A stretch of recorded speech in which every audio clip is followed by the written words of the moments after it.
First impressions of the new Seiko 5KX GMT. I have all three color iterations in front of the camera.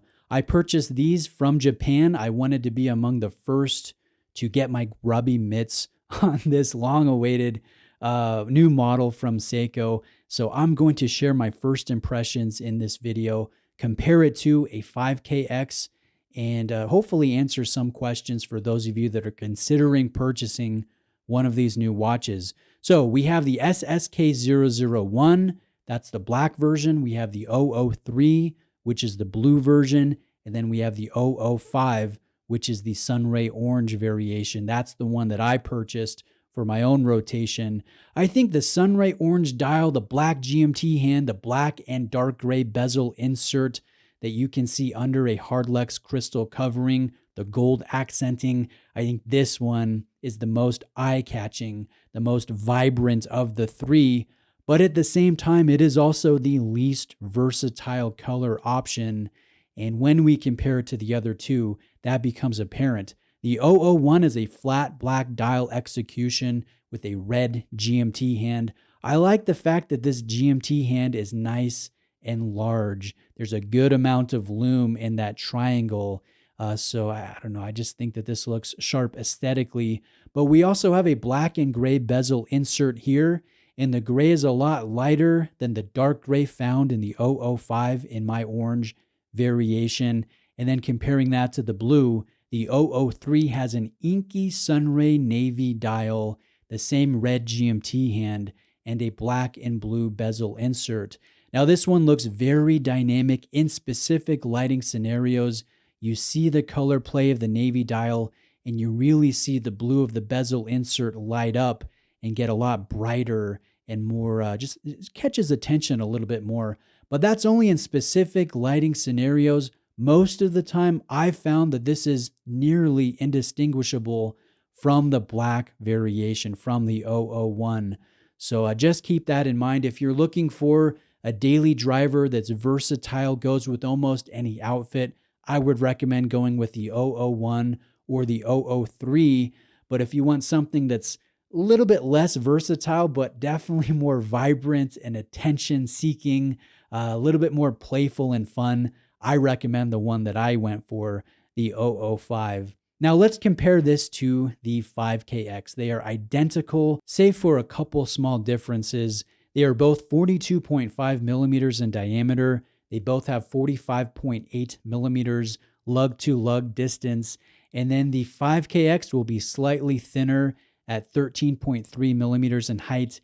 And the new 5KX GMT, the SSK, will come in at 13.8 millimeters in height. So just 0.5 millimeter difference. And most of that is noticeable, not in the case, not in the bezel, but it's looking at the face of the watch. You can see that the hand stack is taller. You can see the dial sits a little bit deeper when you have the two side by side. Other than that, it really feels exactly the same as the 5KX or the SKX. So if you like that fit, you will really enjoy this new GMT variation, this new SSK. Now continuing, we have a 22 millimeter lug width on both, and this new Jubilee style bracelet tapers 4 millimeters to 18 millimeters at the clasp. Now this bracelet, we have seen the look before in the SKX, but we have yet to see it in the 5KX. So I like the fact that Seiko has taken this look and reintroduced it into the platform. I think the pairing of this versatile, sharp, very recognizable case with the Jubilee style bracelet is a very sharp pairing. Now this Jubilee bracelet will be a little bit nicer than the SKX Jubilee bracelet, the stock bracelet. This one is a little bit thicker, a little bit more solid, and is better constructed. So we have solid end links, we have inverted end links, and then we have solid links held together via split pins. And notice the clasp is the classic Seiko pressed metal clasp. No changes there.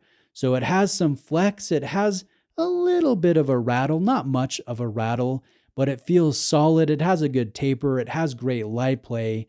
And within the first few hours, I noticed a couple pinches and pulls, but after that, this has been a very comfortable bracelet, and I like the look. I can see Seiko selling the bracelet separately, and a lot of watch enthusiasts pairing them with their SKX or with their 5KX. I'm tempted to do the same here with my SRPH21 limited edition beatmaker.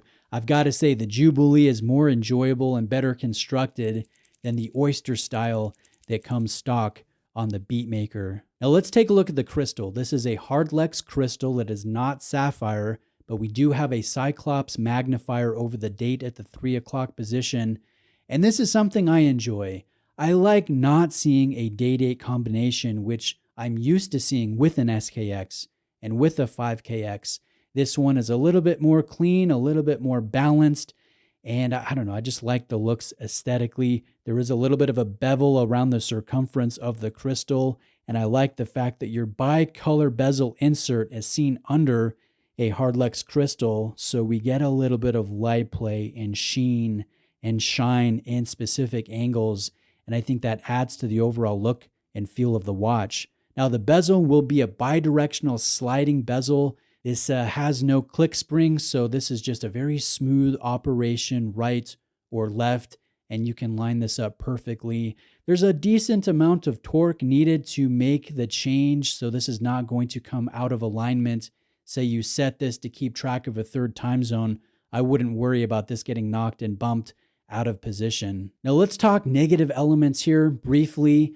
There really isn't any that's not subjective. I think for $500, getting mechanical GMT, a dual time, in-house, with good lume, with applied markers, with a solid bracelet, with the display back, I think this is great value for money. But it's not perfect. You know, the clasp could be milled. I think that would be nice to see.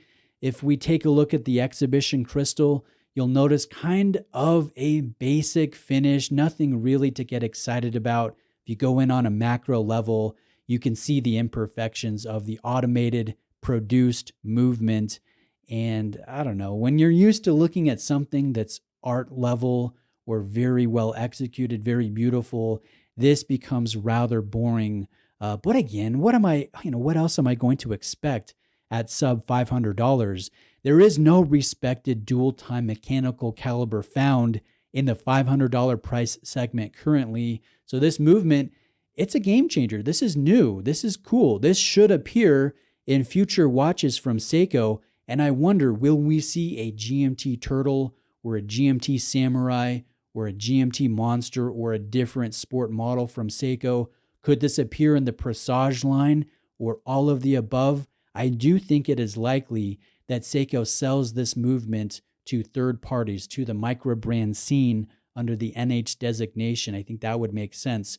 So on the whole, I like this release. I think this is a fun release. This is a good way to spend $500 horologically speaking, or at least it's a fun way to spend $500 horologically speaking.